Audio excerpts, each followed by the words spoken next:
This is Hidden True Crime, where we delve into the hidden motives of unimaginable crimes. And this case we are about to delve into, it's a case that many are drawing parallels to with another infamous mother, Casey Anthony.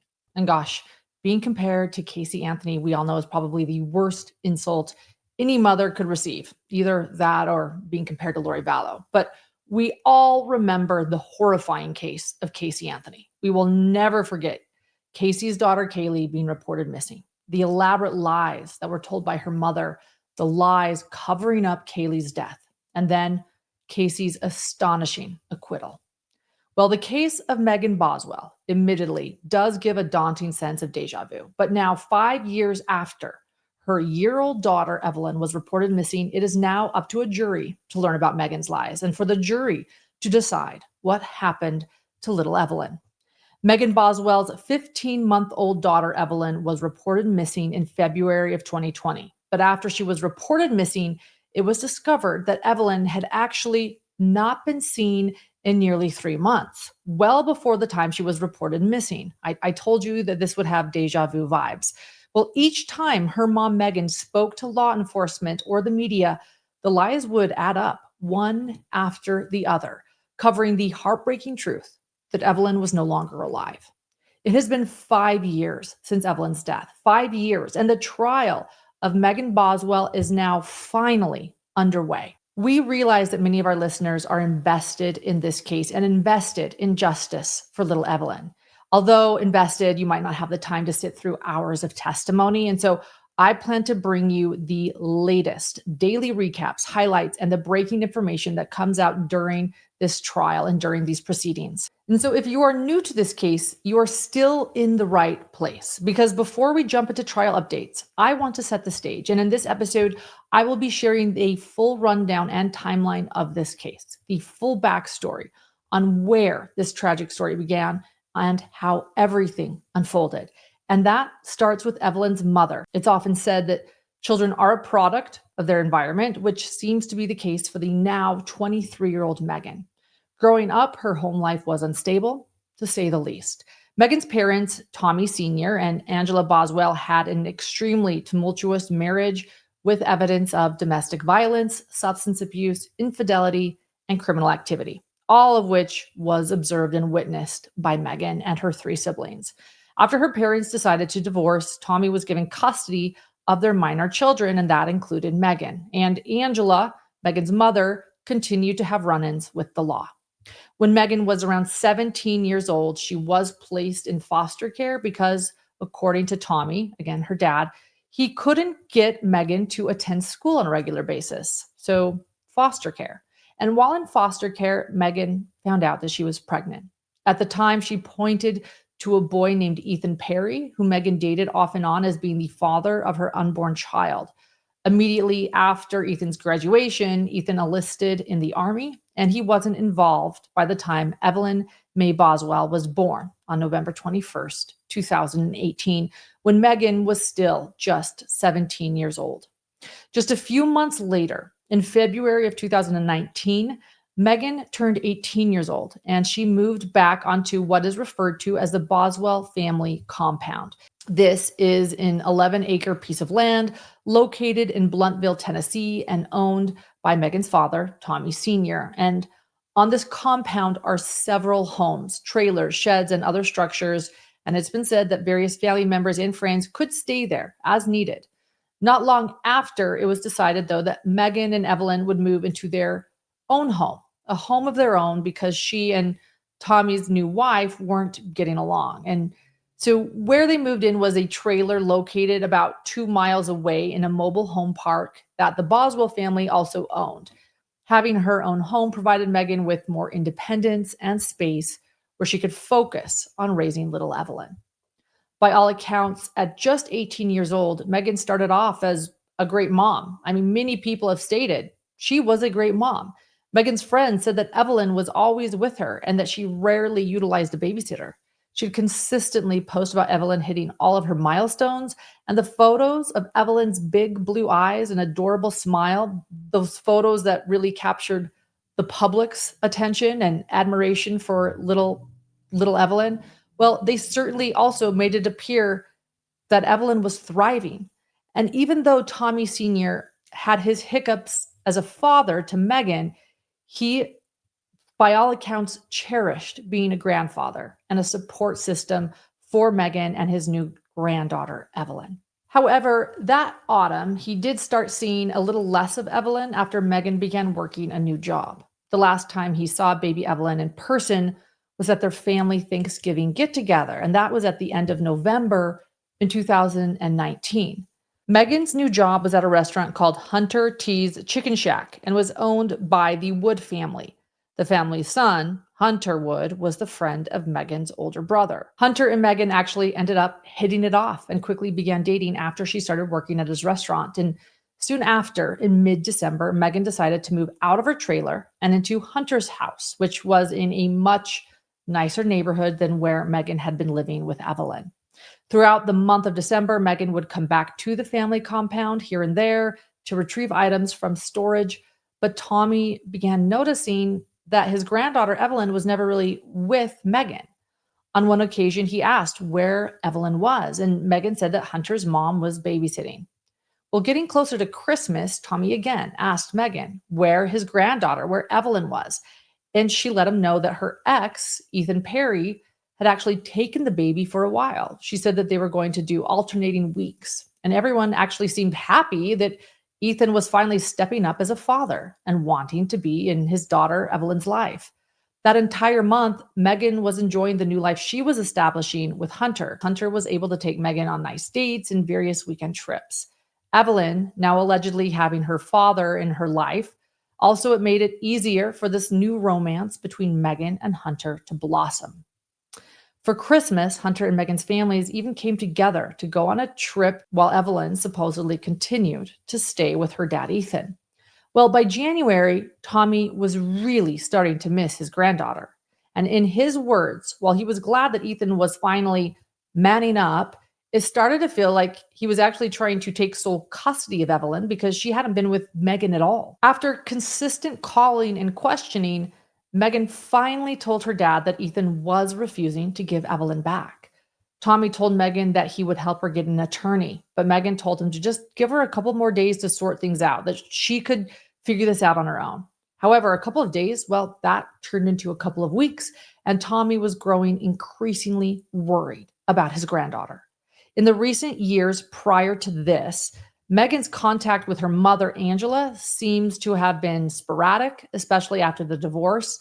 Angela and Tommy didn't really have much contact after their divorce, and she apparently hadn't heard that Ethan was the one supposedly taking care of Evelyn. In an interview, Angela, so that's Megan's mother, Angela said that she heard rumors of Evelyn actually being taken by CPS, which is why Megan did not have custody. Angela said that she felt sorry for Megan and wanted to be there to support her daughter. And so she reached out to her daughter. Angela and Megan then began spending time together. But Angela says that she never brought up Evelyn being in foster care. She said she assumed Megan was embarrassed and didn't want to talk about it. However, some people believe that Angela may have actually known more about this situation. This is because in an interview, Tommy stated that toward the end of February, he contacted Angela and told her that if Megan didn't get Evelyn back from Ethan, that he was going to get authorities involved. He then reported that Angela told him in response, quote, he would regret this, end quote. Had you been in communication with them at all? Like, I know you hadn't seen her, but what about talking? No, I hadn't talked to her nothing. I stayed busy, and I talked to my ex-wife, and I told her, I said, if Evelyn don't come home, I said, I'm going to do something about it. And she said, you better not do that. You're going to regret this. Well, this made the situation feel even more suspicious, prompting Tommy to give Megan an ultimatum: either produce Evelyn by Monday morning, or he was calling Child Protective Services. And on February 18th, 2020, Tommy finally decided to call CPS. He reported to them that he had not seen his granddaughter Evelyn since Thanksgiving, and he was worried, very worried. It was an understatement just how worried he was. And from there, CPS made contact with Megan at Hunter Wood's residence, and she told them that Evelyn was with her father, Ethan Perry. And this was the beginning, though, of everyone starting to realize that Megan wasn't telling the truth, because when authorities were able to make contact with Ethan, well, they found out that he had been on active duty and living in the Army barracks in Louisiana. Toddlers obviously are not allowed to be running around the barracks, and Ethan let them know that he hadn't even seen Megan or Evelyn at all recently. In fact, he had even been back to Tennessee for Christmas to visit his family. But even then, despite being in Tennessee, he didn't even take the time to see Evelyn. Even though it was clear that Megan wasn't being truthful, the next day, on February 19th, the Sullivan County Sheriff's Office officially listed Evelyn as a missing child. The Tennessee Bureau of Investigation also became involved and issued an Amber Alert, believing that they were dealing with a potential abduction. When the media and the public caught onto the case, there were obviously a lot of questions and speculation, especially given the fact that Evelyn had been gone so long without being reported missing. Many people, many sleuths began pointing fingers at Megan's boyfriend, Hunter, believing that he could know more about her disappearance.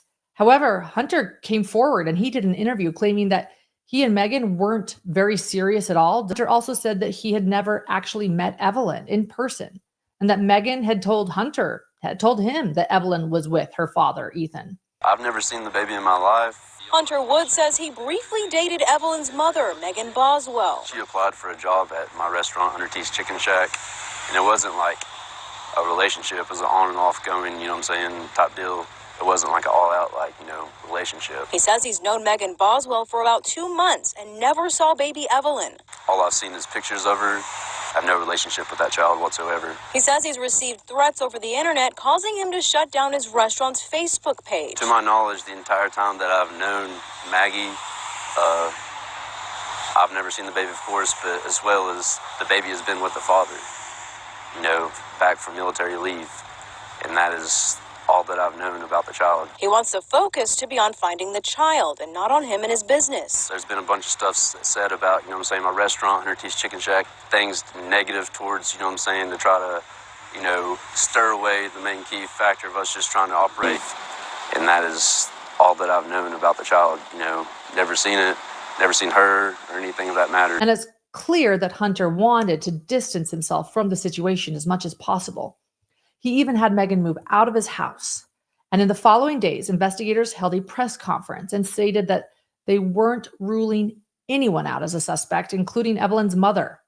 They also pointed out many of the statements Megan shared with law enforcement that were inaccurate. And this was just the beginning of Megan's many lies.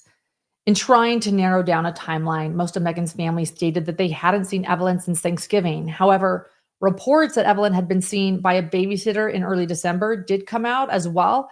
Investigators also seemed to have a lead involving a gray 2007 BMW, and they requested the public to be on a lookout for this vehicle. This was around the same time that Megan gave her first of several interviews with the media. And in this initial interview, Megan stated that the reason she didn't report Evelyn missing is because she actually knew the person who had taken her and didn't want that person or them to run away. I just want her back. That's all I want. Are you feeling worried or anything along those lines? Yeah. Can you tell me about that at all? Well, the reason I didn't report it or anything is because I knew the person who had her, and I didn't want them to run away with her. And as soon as they thought anything was going on, they just kind of vanished. Mm-hmm. So I'm just worried about, where they're at, what they're doing with her at this point in time. So you do know who has her? Megan's statements were very vague as they just sounded, and seemingly nonchalant, strange for someone whose child was missing. No one could figure out why she wouldn't just say who had Evelyn, which would make it easier for the public who she was speaking to in these interviews to help locate her daughter. However, Megan said that she had full confidence that authorities would locate the BMW in question, and then in turn, Evelyn would return home safely. So although Megan originally said that Evelyn was with Ethan, she's now saying that she had essentially been taken by someone else she knew. While neither Megan nor police were releasing who it was supposedly driving this BMW, the public was able to deduce this information on their own after 2 arrests were made the very next day. Megan's mother, Angela, and her mother's boyfriend, William McLeod. They were both taken into custody after being found driving the BMW in Wilkes County. North Carolina.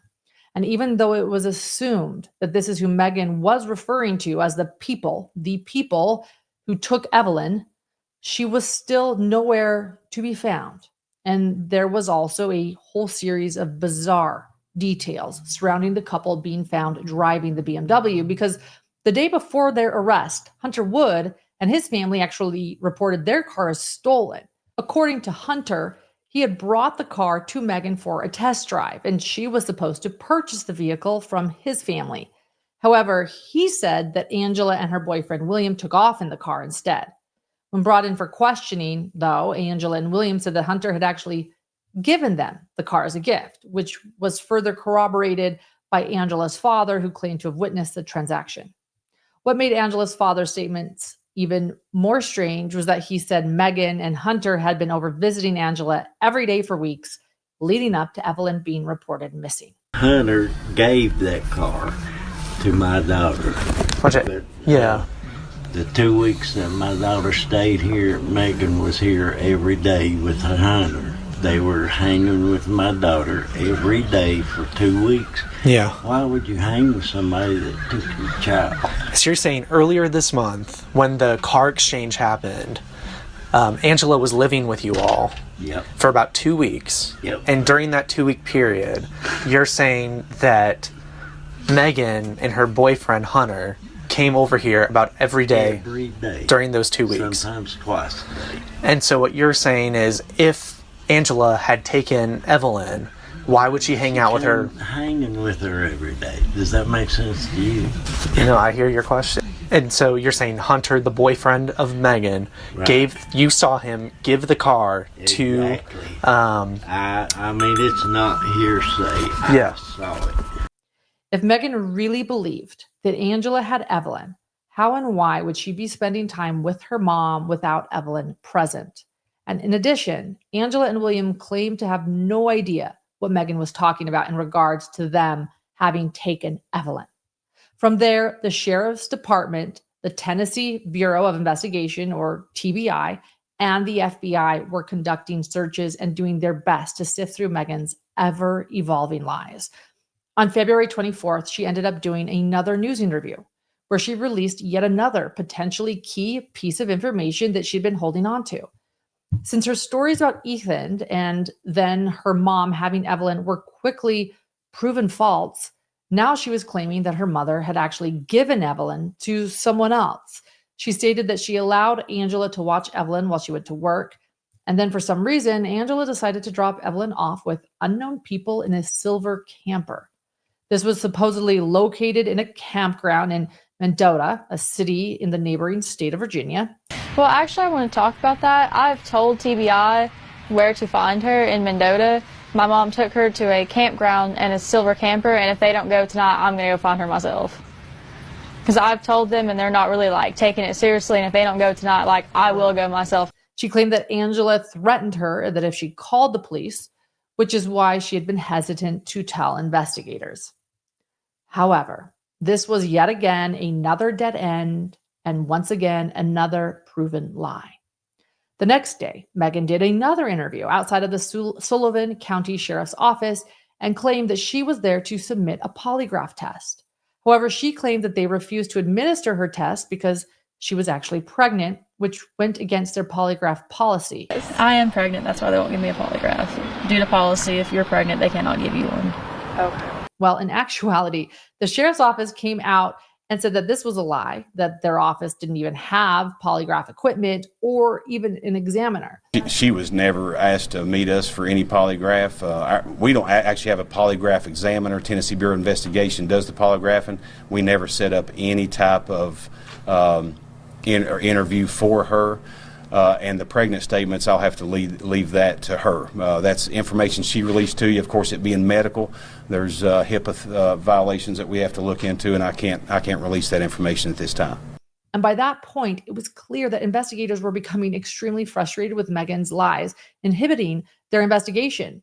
That same night, they decided to arrest her on charges of false reporting with a bond set at $25,000. It was also revealed that Megan had lied yet again and was in fact not pregnant. Surprise. It's speculated that this was some sort of last-ditch effort by Megan to maybe get Hunter back on her side, or possibly to gain attention and sympathy from the media, who was growing increasingly suspicious of her. Regardless, it seemed to only make her look worse in the public's eye. Shortly after being arrested, Megan did decide to tell investigators, yet again, another story. But true or not, this time, this story, the result would prove to be much more grim. Megan claimed that one night, Evelyn joined her and Hunter in bed, and while asleep, one of them must have accidentally rolled on top of little Evelyn, because when they woke up in the morning, she was dead.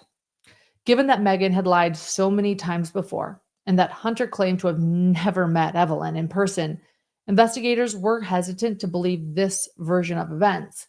In addition, Megan was refusing to tell them where Evelyn's body was located. They conducted another search of the Boswell compound with a cadaver dog and came up with nothing. However, about a week later, on March 6th, Megan's father, Tommy, called the TBI to request that they search another building on the property that he believed may have a clue. Maybe this building had some answers. He remembered that Megan had previously kept some items in her old playhouse and thought that it should be searched more thoroughly. Now, it's not really clear why this playhouse hadn't already been searched, or if something was placed in there by Megan or someone else later on. Nonetheless, this tip would yield a gruesome discovery. That night, a TBI agent named Brian Fraley arrived at the compound on Muddy Creek Road. And when he looked inside the playhouse, he noticed that the vast majority of the items inside appeared to have been untouched for years, and they were covered in dust and cobwebs. However, a few newer items were obviously placed inside more recently, at least in the time frame that Evelyn was thought to have gone missing. One of these was a white kitchen garbage can piled high with trash bags. And Fraley, he removed the top bag, which contained items like dirty diapers and kitchen scraps.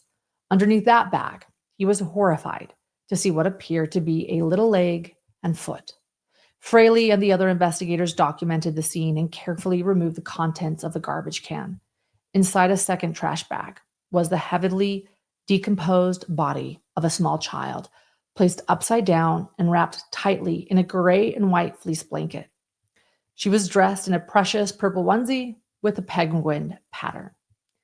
And if that wasn't already gruesome enough, the upper body included the head that was also wrapped in aluminum foil. And I know that this is tough to hear, but the foil was reportedly so tight that it actually flattened a portion of the face. The child, who was later identified as 15-month-old Evelyn Boswell, was then transported to Johnston City to undergo an autopsy. And there it was determined that Evelyn died from asphyxiation in 4 separate forms. And that's all in quotes, asphyxiation in 4 separate forms.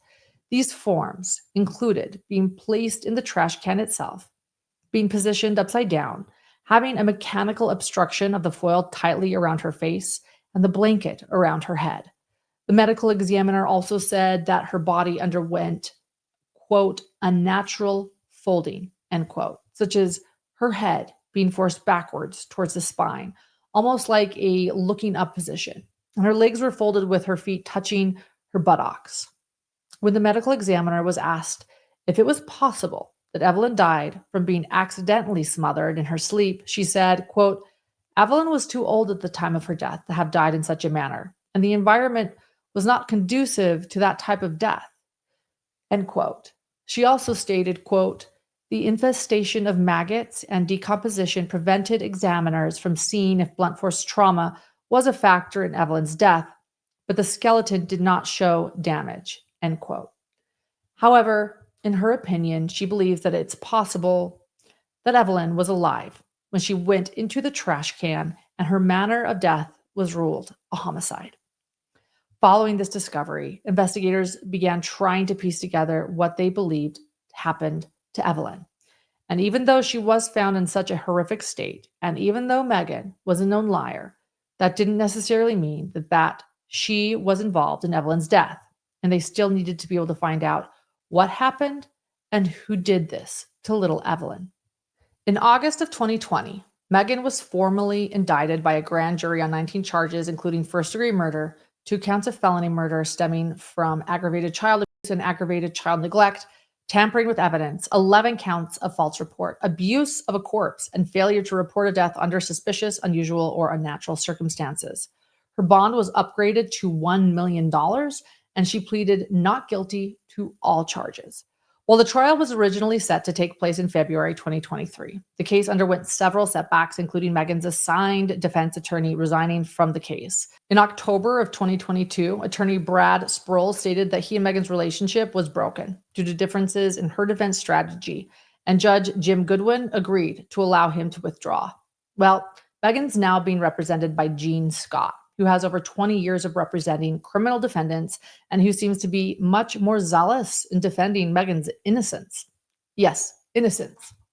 While awaiting trial, community and family members of Evelyn Boswell have grieved her death, holding vigils and setting up numerous memorials in her honor. And even if there is technically another explanation to Evelyn's death, Megan told countless lies, held up critical law enforcement resources, and attempted to blame everyone but herself for what happened. She even went so far as to throw her own mother under the bus, knowing that Evelyn was no longer alive. And if it truly were an accident, the normal thing to do would have been to call 911. However, if for whatever reason she felt like she couldn't do that, you'd think a loving mother would still try to give their child a more respectful burial. And even if that were a makeshift one in their vast family property, remember, 11 acres. But instead, Megan chose to leave baby Evelyn alone in a trash can while concocting elaborate stories and ruining countless lives in the process. In July of 2021, House Bill 384, also referred to as Evelyn's Law, was signed, making it illegal in Tennessee to not report your child missing within 24 hours. That's yet another parallel to this Casey Anthony case, with a similar bill called Kaylee's Law going into effect in Florida after Kaylee's death. However, critics to these laws explain they may not make a parent more likely to report if they are the ones responsible for their child's disappearance, which seems to be the case for Megan Boswell. And now that we have covered all of this background information, we can finally start going over everything that has taken place in the first days of this long-awaited trial, beginning on February 5th, 2025. The first day was seemingly cut a little short.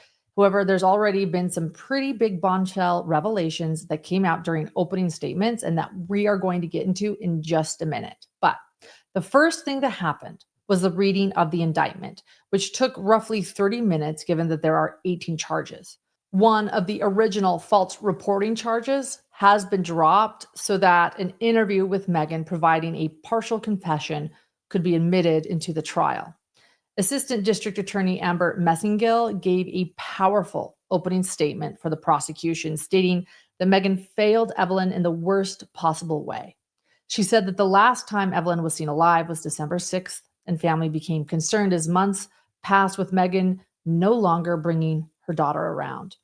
In addition to the lies we already know Megan told, Messingill also stated that she lied to the pediatrician's office, who inquired about Evelyn missing her scheduled wellness visits. She also stated that we will be hearing a lot about Ethan Perry during the trial.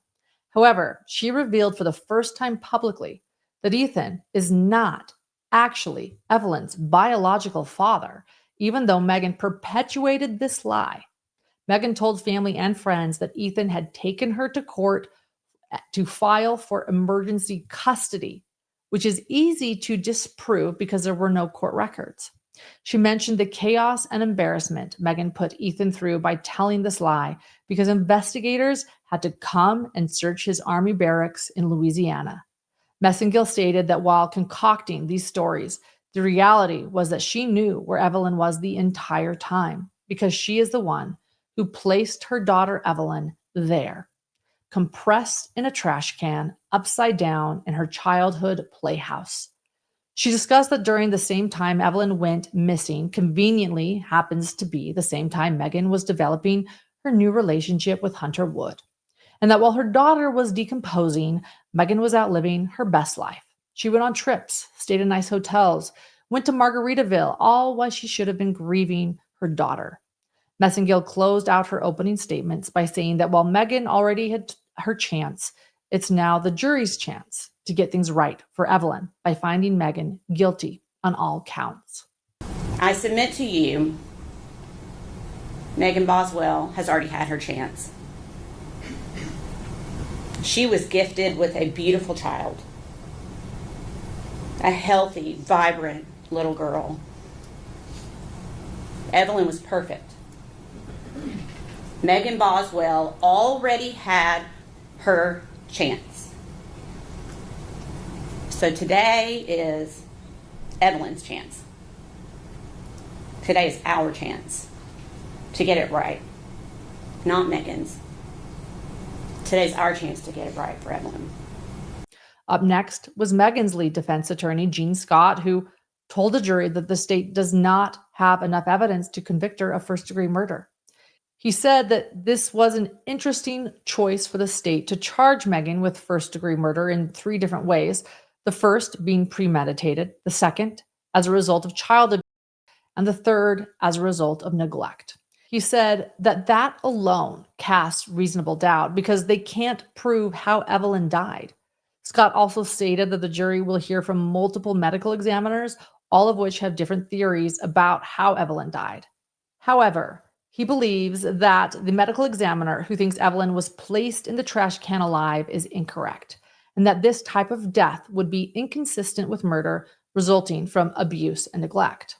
Scott also brings up the possibility of Evelyn's death being accidental and either Megan or Hunter rolling on top of her in their sleep. And while he does admit that not calling 911 in this circumstance seems unreasonable, it might not have been for an 18-year-old who grew up like Megan. But that's what I'm going to ask you to do. Put yourself in Megan Boswell's position.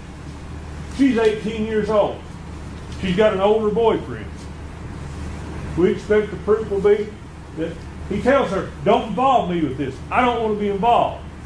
Because they're scared they're going to get charged with something. That's going to be the proof in this case.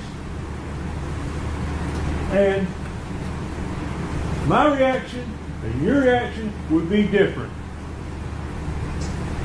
I would certainly call 911. But I'm not 18 years old. And I sometimes think back to myself and I say, I would have called 911 at 18 years old. And I probably would. But I know a lot of people at 18 years old that wouldn't. Their life experience is different. Their maturity is different. If any of you have kids, some of you probably know that. He said that the reason Megan continued to lie about Evelyn being dead is because she was afraid of getting in trouble. But that doesn't necessarily mean she's a murderer. Interestingly, while we know that Hunter Wood claims to have had no contact with Evelyn, Scott says that the jury will see evidence that he was involved in her life and that the investigators decided to solely focus on Megan rather than Hunter as well. He said it's strange that cadaver dogs searched the property but didn't hit on the playhouse until days later when Tommy seemingly had an epiphany that they should check there again. And Evelyn just so happened to be found that same day. All in all, he hopes that the jury will consider all of the possibilities for Evelyn's death, even sudden infant death syndrome, and believes that with the lack of evidence from the state, they will have to find her not guilty. The state's first witness was TBI agent Brian Fraley, who we know now is the one that located baby Evelyn's body in the playhouse. He said that over the course of their investigation, Megan gave him multiple different stories as to where Evelyn was located. He also stated that on March 6, he and other investigators were planning on taking a break for the weekend to regroup right before he got a call from Tommy Boswell about the playhouse. When he and other investigators arrived at the property, he looked inside the playhouse and he saw the white trash can piles with bags. On the screen, several photos were shown inside the playhouse, and the photo of Evelyn's little leg appearing after Fraley removed one bag from the top. He described each photo as he removed items from the trash can and layers of foil off of Evelyn. The foil around her head seemed to have been formed around her, and multiple jury members cried as photos of Evelyn's body were shown. Megan appeared to be crying as well, but I will note that there didn't appear to be any tears, or at least no tears that I could personally see. Before recess, Fraley stated that the purple penguin onesie and the blanket Evelyn was found in matched the description of her last known outfit. Megan provided this outfit and the description of this outfit during an interview 10 days before the discovery of her body. After the recess, the trial was paused to resolve a legal issue. The issue was regarding whether or not the jury should be able to view the entire interview between Megan and Agent Fraley and not just parts that the state picked out to show. The defense argued that they should be able to cross-examine Fraley after the jury views the entire video because during this interview, Megan also says that Evelyn's death was an accident. He said, quote, "I want juries to hear the video because it tells her side of what happened. He put in part of a confession that the baby is dead. They're trying to use that to blame her that the baby's dead. There's a long video. We just want the jury to be able to see it. I think it explains her side of the story pretty accurately." End quote. Judge Goodwin decided that he would need the rest of the day to watch the entire video for himself and make a decision, so he let the jury go for the day, who is currently being sequestered in a local hotel. Day 2 of the trial started with Judge Goodwin announcing his decision that the jury would be able to view Megan's interview with TBI agent Fraley. In the video, Megan described that when she woke up, Evelyn wasn't breathing, and she believed that Hunter accidentally rolled on top of her. She said she attempted CPR, but then held her for several hours after realizing she was dead. She alleged that Hunter took Evelyn to dispose of her body. Megan recalled her being dressed in the purple penguin onesie and wrapped in a thick gray fleece blanket, the same things that she was later found wearing. In the video, she stated that she had no idea where he took her body, but gave several possibilities, including under a doghouse on Hunter's property or somewhere on the Boswell compound. She also stated that afterwards she noticed a trash can from her trailer was gone, but didn't ask if Hunter used that to dispose of her. Megan's attorney asked Fraley why they didn't immediately search the compound after this admission. And he said they checked several of the other possible locations and really they just weren't sure if she was even telling the truth. Next on the stand was Megan's father, Tommy Boswell Sr. Tommy talked about Megan being placed in foster care for not attending school, but financially supporting her and then Evelyn as well until she was able to come back home. He discussed Megan moving into the trailer at the family-owned trailer park and how he paid for all of her bills. When he realized that Megan was no longer living in the trailer, he hired a friend to help clean it out and so he could then rent the space to someone else. Tommy spoke about the trip he took with Megan and Hunter's family to Gatlinburg for Christmas and how Megan told him that Evelyn was staying with Ethan.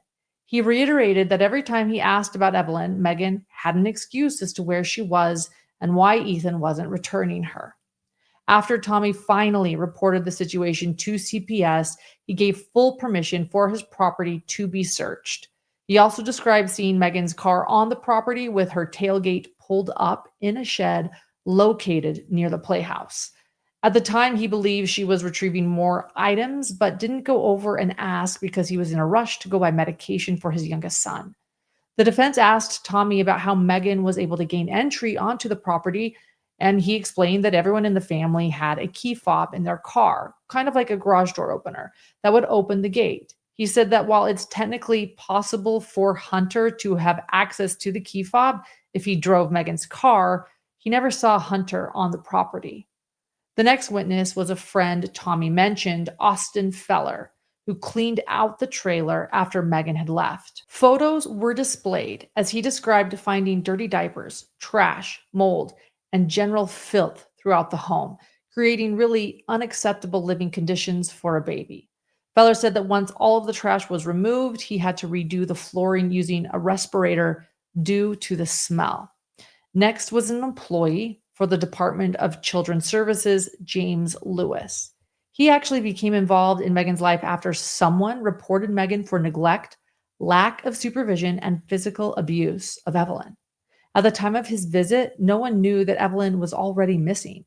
Lewis stated that when he spoke to Megan about the allegations, her demeanor did not show much care or concern. At the time, Megan was staying at Hunter's house, but Megan did not have a crib or even a pack and play or really any other items for children. The only thing she had were a cup and what he described to as a memory box. If Megan was no longer living in the trailer, it's unclear where all of the items for Evelyn would be located, minus that memory box.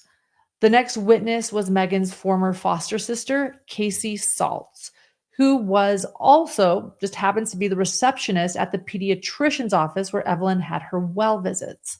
Casey stated that her aunt babysat Evelyn on at least one occasion in early December.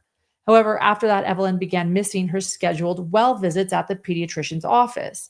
When Casey reached out to ask Megan if everything was okay, she said that she just forgot the days and forgot the appointments.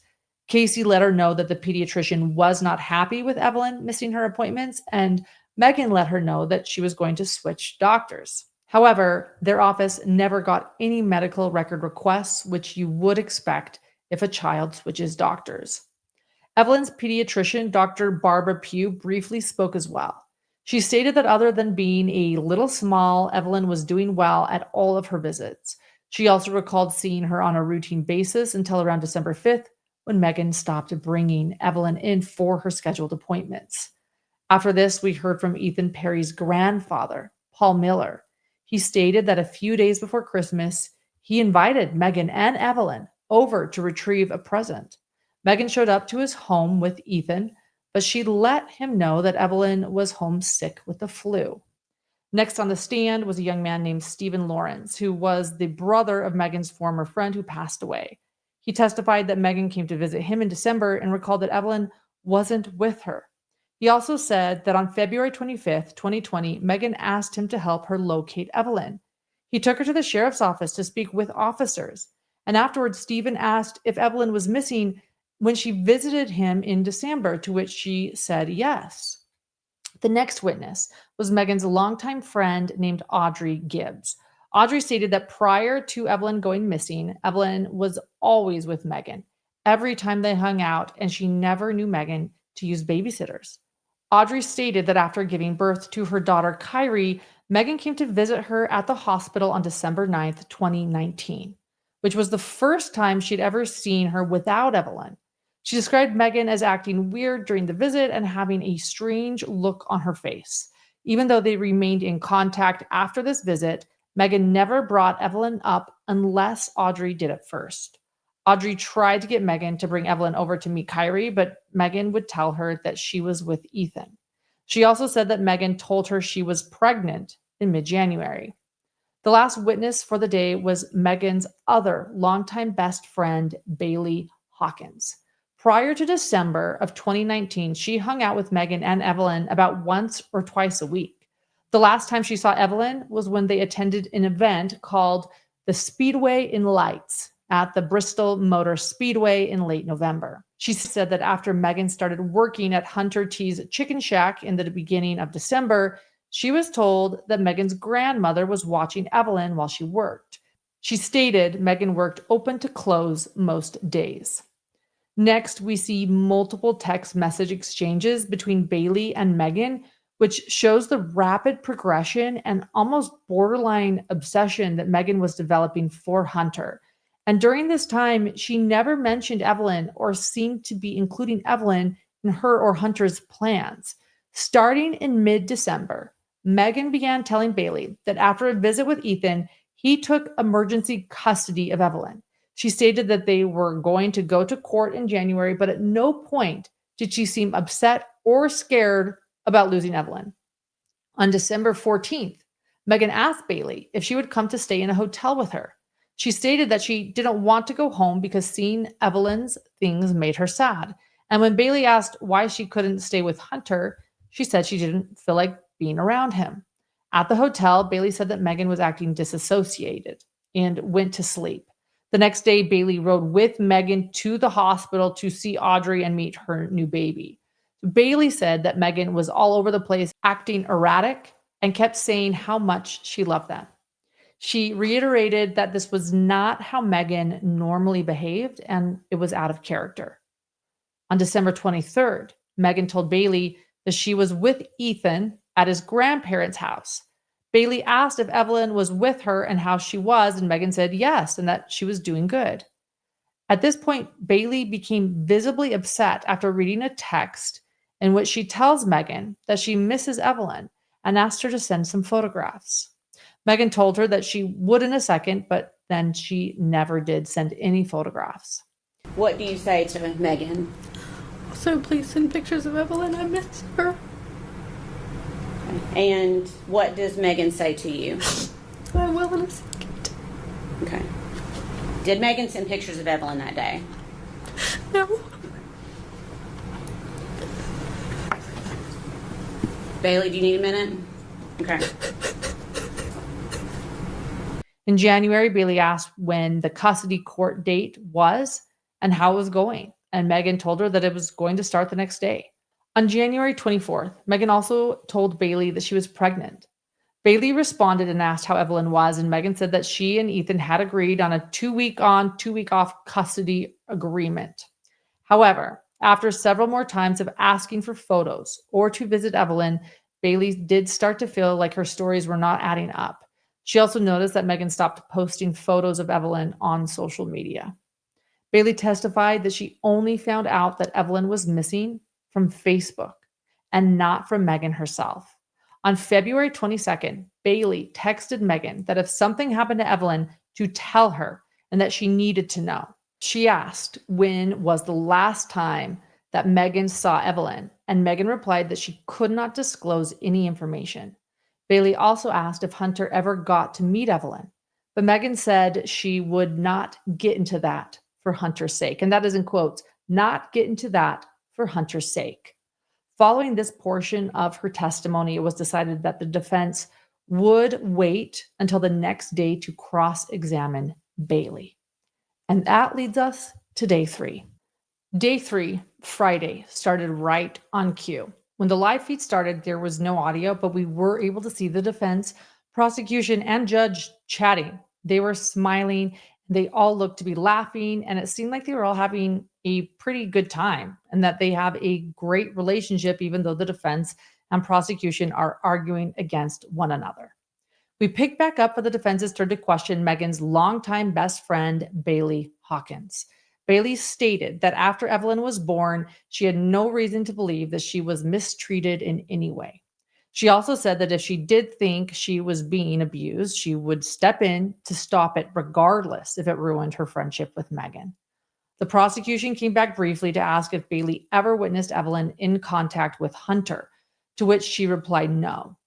After Bailey Hawkins, the second person on the stand on Friday was Crystal Crawford.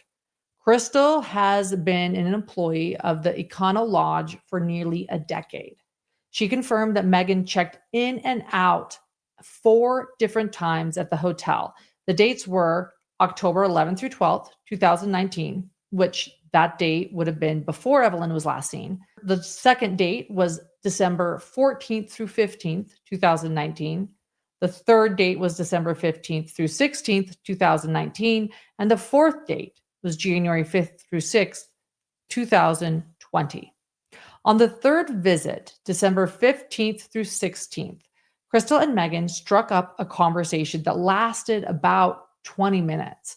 During that conversation, it came up that Megan had a little girl.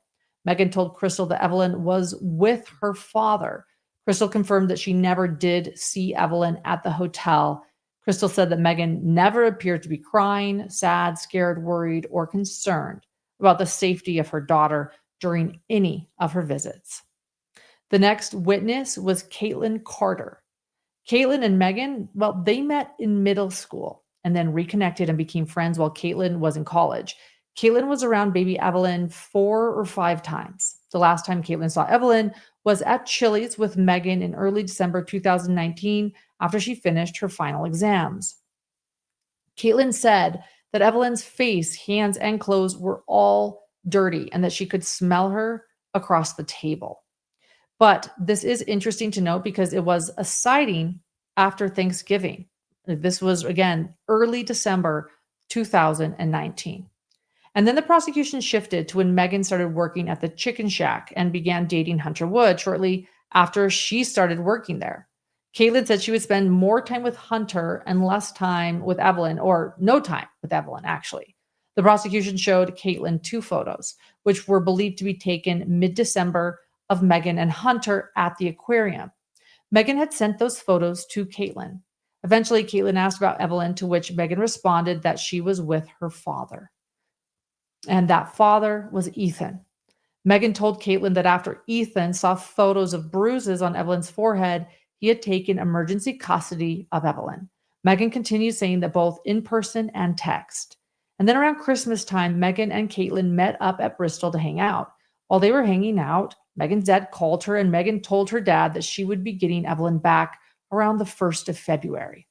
On cross-examination, Attorney Scott confirmed with Caitlin that the Chili's incident was the only time that Caitlin ever saw Evelyn in that state. He also questioned Caitlin on why their friendship ended.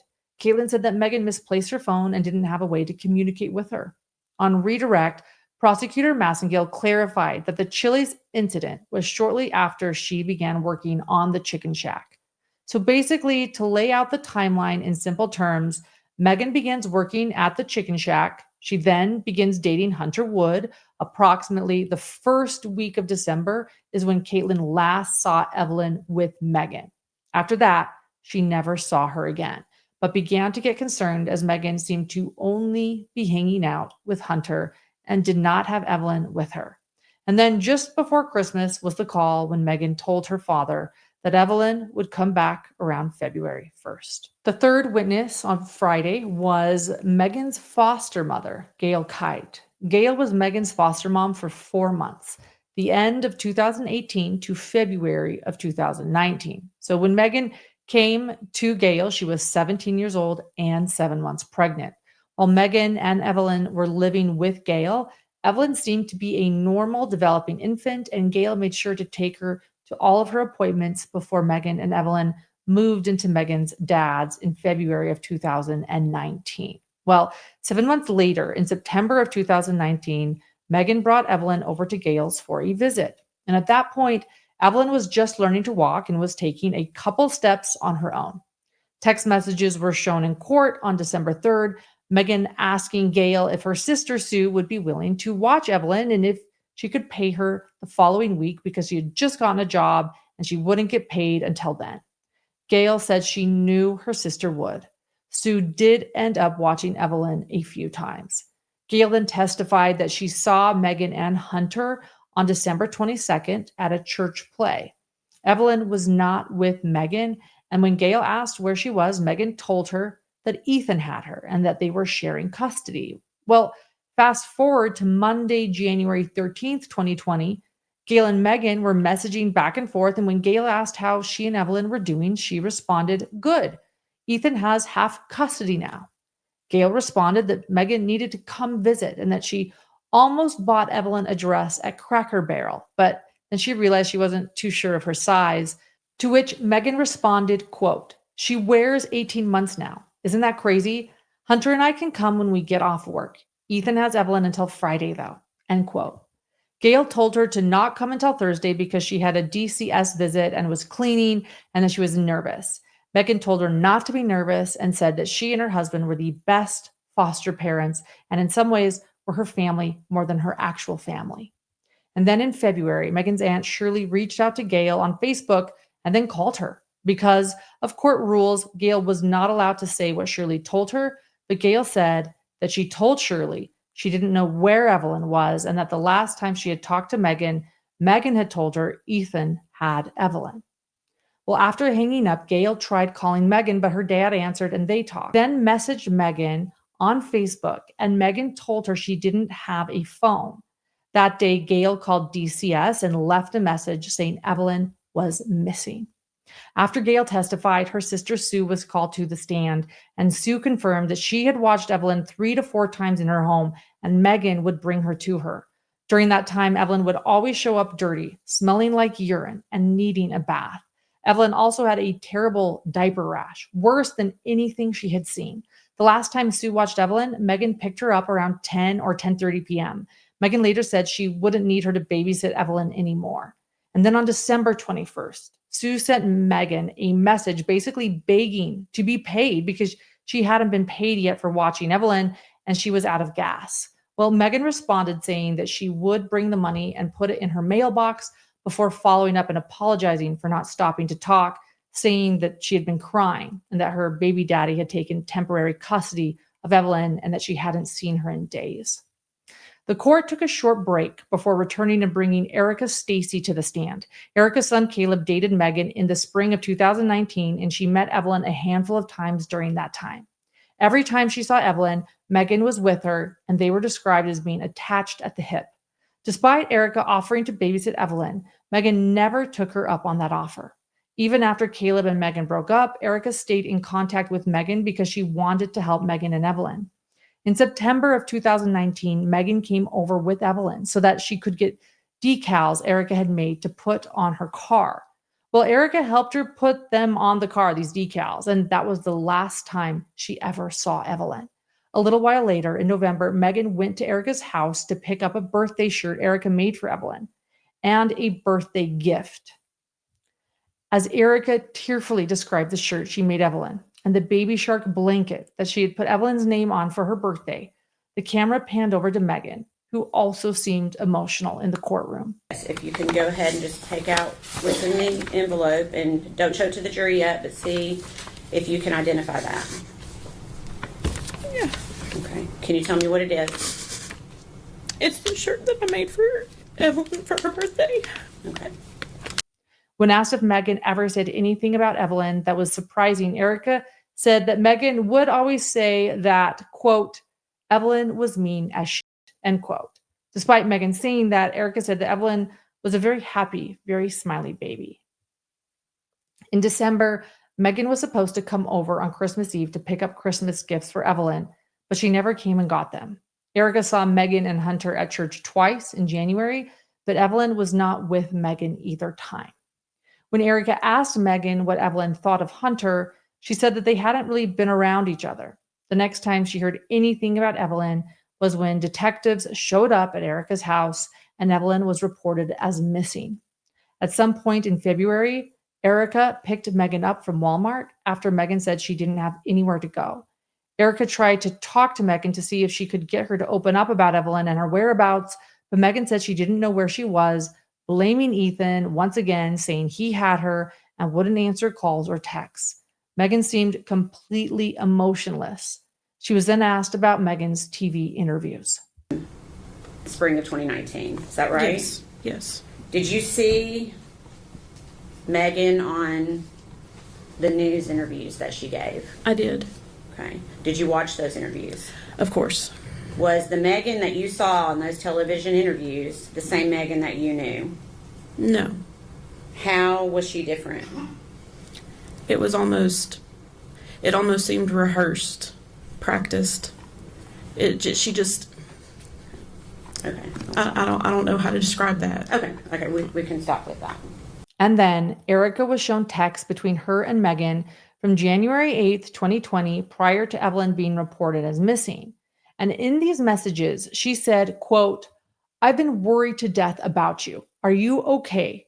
And then another that said, quote, did you and Evelyn have a good Christmas? Megan responded, quote, we did. And then this is where things got a little weird in the courtroom. So on the messages shown from Megan to Erica, it said, we did. When asked if she and Hunter were a couple, Megan responds to Erica, more or less, LOL. Ethan's leaving to go home tomorrow, so I won't have Evelyn tonight, but I'll bring her next week, end quote. So there was, in other words, a mix-up of text messages that looked to be screenshots shown on the screen. And the defense asked for a mistrial because of this. So it was a big jump from all of a sudden hearing witnesses to, whoa, we're going to declare a mistrial here. Judge Goodwin decided to not call a mistrial, but instead told the jury to not consider the messed up messages and then told the DA's office to make sure that there were no more errors within the evidence. And then there was a lunch break. After lunch break, Attorney Scott once again brought up the issue of the messages. The jury is left with an impression that these are screenshots. I think that's what several of us in the room thought when they were coming in. So Without waiving my earlier motion for a mistrial, my suggestion would be, if the court, since the court has denied that the court craft a curative instruction to explain to the jury that these are not screenshots. These are text messages selected by the state, which are a portion of the text messages contained on a telephone download. The judge reiterated to the jury to not consider that message as evidence at all, and then told them that they are not actual screenshots. Erica Stacy was then called back to the witness stand after that to finish her testimony. They showed the amended messages from January 8th, which started by Megan texting Erica, quote, "We and Hunter are for sure coming tonight, exclamation point. We tried to come on New Year's, but there wasn't a service, LOL. To which Erica responded with two messages. The first one, quote, "I have been worried to death about you. Are you okay?" And the other, quote, "Did you and Evelyn have a good Christmas?" End quote. The text chain continued after that. Megan, "My phone is broken, LOL. We did? Did you at all?" Erica, "We sure did. I'll bring you presents tonight and give them to you. So are you and Hunter a couple? Question mark. Megan, "More or less, LOL. Ethan's leaving to go home tomorrow, so I won't have Evelyn tonight, but I'll bring her next week." Erica, "Okay, what does Evelyn think of Hunter?" Megan, "She's not really been around him much because Ethan's in and has had her a lot. He won't get another break until he's out in September." Erica, "Oh, okay." They then showed another set of text messages. So here we go again. Erica, quote, "Can you tell me who has or had Evelyn? I'm worried sick about her." Megan then replies, quote, "My mom did. That's why the TBI was looking for that BMW and she's being questioned." End quote. Erica then replies, "What did your mom do with Evelyn? The news said that she wasn't with them. Has she had her this entire time?" End quote. Megan, quote, "Yeah, I'll talk to you later. I'm just trying to gather pictures of her, but thanks though." End quote. Obviously, that was different than when Megan previously told Erica that Evelyn was with Ethan. So we already are seeing a difference in what Megan is stating to friends and how her story is changing. On cross-exam, the defense just clarified how old Evelyn was when she met her, what Megan's personality was like, and if Evelyn ever was taken care of. There was no redirect, and Erica was free to leave. The next witness was Randy Wood, who is Hunter Wood's father. So Randy actually owns the chicken shop, and he said the first time that he met Megan was when she applied for a job there, and he hired her. When asked about Hunter and Megan's relationship on the stand, he described it as, quote, "a weird situation," end quote, saying she got her car repoed and he made Hunter take her to an appointment that day. Since she didn't have anywhere to go after her car was repoed, she stayed with them for 3 nights. And then he talked more about Hunter and what is going on with Hunter now. And it was a lot. Take a listen. Well, they was together a lot, yes. Okay. You can say dating if you want to, or together a lot, yes. Okay. And at some point in time, did she come to live at your house? Well, she didn't have anywhere to go when they repoed the car. And apparently her father, what she said, kicked her out. So I let her come stay, she stayed about 3 nights there. That's all she stayed. Okay. Were you aware that she had a small child? Yes. Okay. Did you ever see Evelyn? No, never saw the baby. Okay. She never brought Evelyn to work there with her at the chicken shack? When I hired her, because one of the questions is, do you have any kids? Because we work around schedules. Because you got a child, you can't work a lot of hours. So I asked her, she said, "Yes, I have a baby girl." I said, "Well, do we need to work around your schedule?" She said, "No, the baby daddy had the child." She said, "I can work as many hours you want." Okay. And I said, "Okay." Did she work a lot of hours? She did work a lot of hours. Okay. Now, you said she had stayed at your house. Did you ever bring Evelyn over? The baby never was in my house. Okay. she ever bring any high chairs or playpens? Or No, nothing. Diapers, baby bottles? Nothing. Okay. Did you ever see your son Hunter around? Evelyn? No. Okay. How often did you see Hunter at that time? Every day. Okay.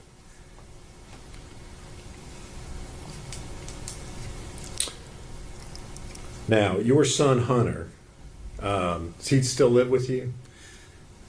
No, he started living with his mother, but he's at hospital at the moment. Okay. He's at a hospital. Where is he in a hospital? Marion, Virginia. All right. Is that a mental hospital? Yes. How long has he been there? 2 months. Okay. What have you been up there to see him at that facility? Yes. What is his mental status this time? Well, some days he's pretty decent. Other days he don't know who I am. Okay. Would he be able to come into this courtroom and testify? No. Okay. You mentioned that he'd been there for about 2 months. Yes. Had he had mental health problems prior to that? Yes. Okay.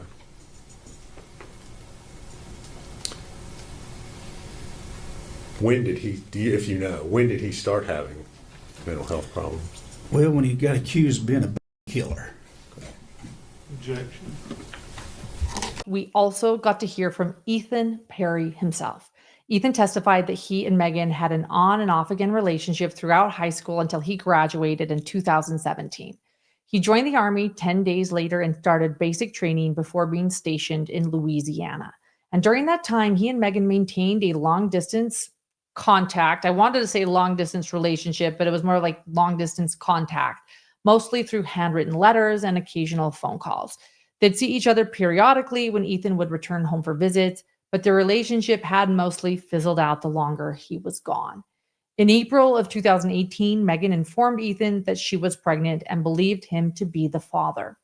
And even though Ethan had doubts, he accepted that she was telling the truth. After that, even though he returned home for Christmas in 2018, he didn't see Megan and Evelyn because she hadn't confirmed his paternity. At one point in 2019, Ethan was on a mission in El Paso, Texas, when Megan drove herself and Evelyn 2 straight days to surprise him with a visit. Even though Ethan was shocked and wanted to turn her away since she came so far and brought the baby, he decided to let her stay. They spent about 3 or 4 days together with him getting acquainted with Evelyn. That was the one and only time he physically saw Evelyn. After Megan returned to Tennessee, they continued to have periodic contact via Facebook Messenger. Ethan said that this was mostly arguing and Megan asking for money for Evelyn. However, he was doubting even more that she really was his child. Ethan stated that the last time he was in Tennessee was to visit his family for Christmas in late December 2019. He asked Megan to bring Evelyn over to his grandparents to receive a gift, but Megan told him that she had the flu. Megan went with Ethan to retrieve the gift, which is the last time they saw each other. A few days later, Megan texted him and said, "Just so you know, my dad kicked me out again, so I won't have Evelyn back until I get a place to stay." End quote. It seems as though she didn't want Ethan to know she was already living with Hunter. On January 19th, Ethan texted Megan to let her know that people had been reaching out to him, claiming to be worried about Evelyn. Megan told Ethan to just ignore everyone because she hadn't spoken to her family for weeks, which is why none of them had seen the baby. Ethan was also surprised when he began receiving phone calls from CPS requesting information regarding Evelyn's whereabouts.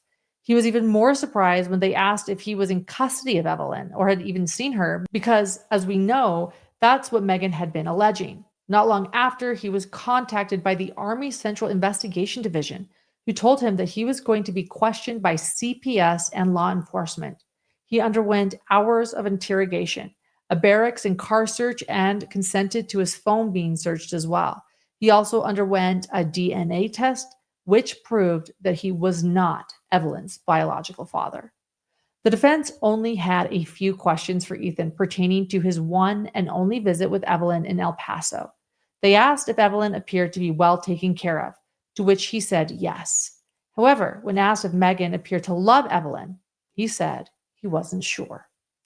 The next witness on the stand was Carl Perry, Ethan's other grandfather.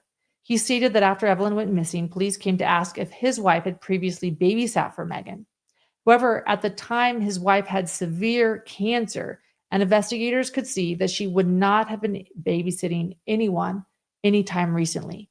The last witness of the day, a lieutenant with the Sullivan County Sheriff's Office, Michelle Gillum. A video was shown from an interview between Gillum and Megan, in which Megan continues to try to say that Ethan was in custody of Evelyn. Next, the lieutenant shared photos of items inside a storage shed, which was located directly in front of the playhouse where Evelyn was later found. These mostly consisted of fairly new baby items believed to belong to Evelyn. That wraps up the first few days, the first week of the trial, and I'll continue to follow and bring you the very latest updates. Hit subscribe and notifications. We'll see you next week.